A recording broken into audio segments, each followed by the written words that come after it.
Emmanuel, Total Energy a annoncé hier des réductions sur le carburant et le gaz pour protéger le pouvoir d'achat de ses clients. Quel est l'objectif de Total ?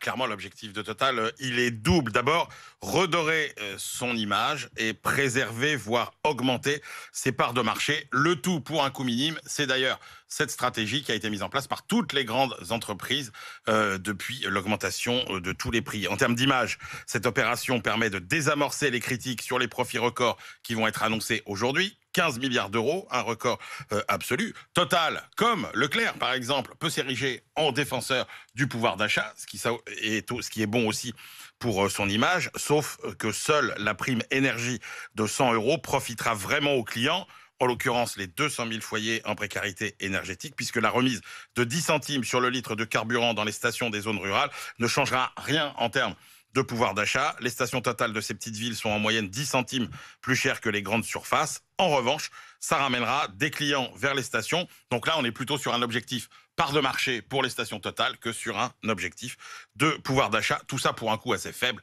quand même au final 50 millions d'euros. Rapporté aux 15 milliards de bénéfices, en effet, ça pèse pas lourd. C'est une opération qui évidemment rappelle les offres de la grande distribution qui se sont multipliées ces derniers mois. Oui, absolument. La grande distribution multiplie toutes ces opérations de carburant à prix coûtant, mais aussi sur les masques de protection, les autotests.